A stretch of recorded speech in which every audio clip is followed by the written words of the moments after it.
एक नियोजित तरीके से यह जो वोट बैंक की राजनीति करने वाले जो लोग थे उनके द्वारा छद्म सेकुलरवाद के नाम पर नियोजित तरीके से इनका मतदाता सूची में नाम चढ़वाना,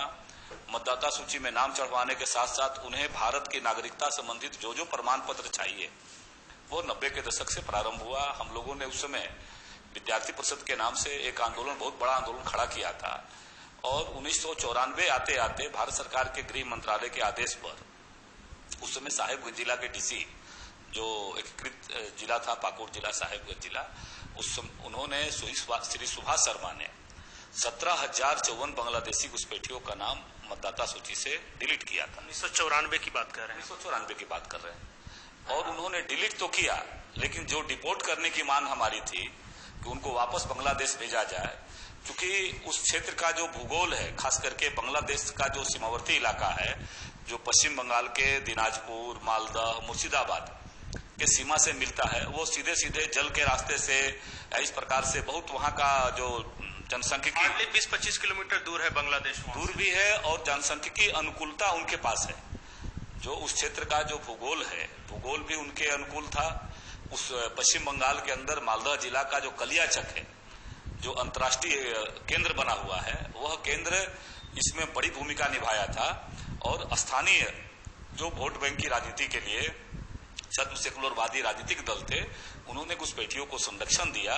और उसी संरक्षण के तत्कालीन सरकार ने भारत सरकार के गृह मंत्रालय के आदेश पर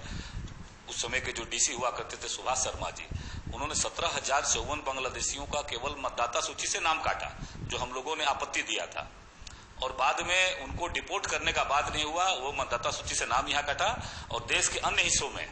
इसी रास्ते से उनका प्रवेश। और जो समस्या आ रही है सरकार के सामने भी, चाहे किसी भी राज्य सरकार और केंद्र सरकार, जैसे ही हम अवैध बांग्लादेशी घुसपैठियों की बात करते हैं तो लोग सीधे इसे मुसलमान से जोड़ देते हैं, जो कि एक स्थानीय मुसलमान जो है वो भी परेशान है, क्योंकि कई लोग वहां भी लॉ एंड ऑर्डर प्रॉब्लम है, उनकी जमीनों पर भी कब्जे की खबरें आई है। और मैं एक बता रहा, एक माजिद शेख हैं साहेबगंज जिले के, उन्होंने तो खुद जाके शिकायत की कि भाई मेरे परिवार के नाम पे करीब 55 लोगों ने आधार कार्ड बना रखा है जिनको मैं जानता ही नहीं। ये केवल एक घटना माजिद शेख के नाम से आपके माध्यम से मैं धन्यवाद देता हूं कि आपने इसको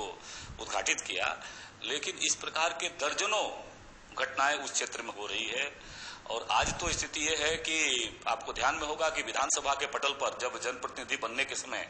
यहाँ आए तो विधानसभा में दर्जनों बार हमने इस मुद्दे को उठाया